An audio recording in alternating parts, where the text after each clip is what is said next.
As the people in Australia say, good day, how you going? I pray your day is going well.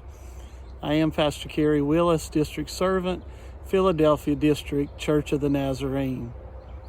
I want you to know this morning that I'm praying for you. I want you to know today that God hears our prayers and He cares about what we pray about. Not only that, He joins us in our praying. Maybe it's more correct to say that we join Him in His praying. These are some real different days we're living in. And I don't just mean COVID-19. I know that season is getting a lot of blame for a lot of stuff, and I'm sure it's contributing to many things that seem to be coming unraveled. But friends, we have to be looking after our relationships. You know that people matter to God more than anything. And this morning I was drawn to Ephesians chapter 6, and I began to pray, Lord, please open our eyes, give us clear focus on who our real enemies are. In Ephesians 6, the Apostle Paul tells us that our battle, our struggle is not against human beings, not against flesh and blood, but against the principalities of darkness. You know, there are spiritual evils that are unseen. And so our real enemy truly is invisible. Invisible to us, but not invisible to our great God.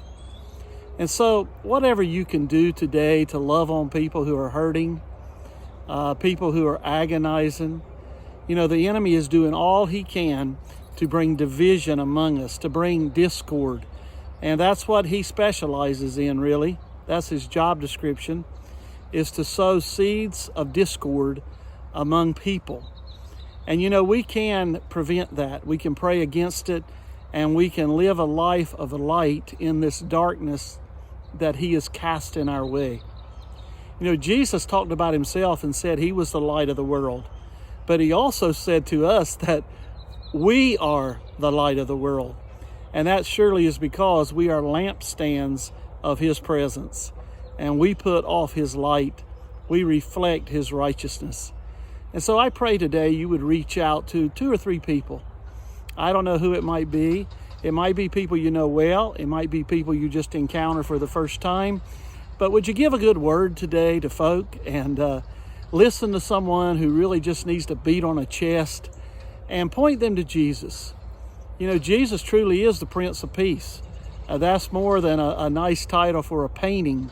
He is truly the Prince of Peace. And so I pray today that we will put our focus on him, that we will set our gaze on the great God who will not abandon us.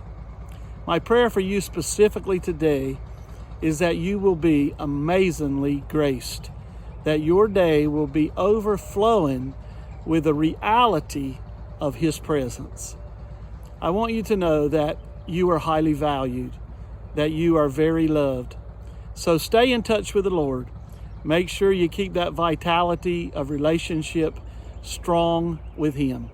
And he will not forsake you. He will not let you down. He will be your very life. He will be your very light. And so what can the world do to us? Greater is he, yes, greater is he that is in us than he that is in the world. Be encouraged, and just remember, Jesus cares.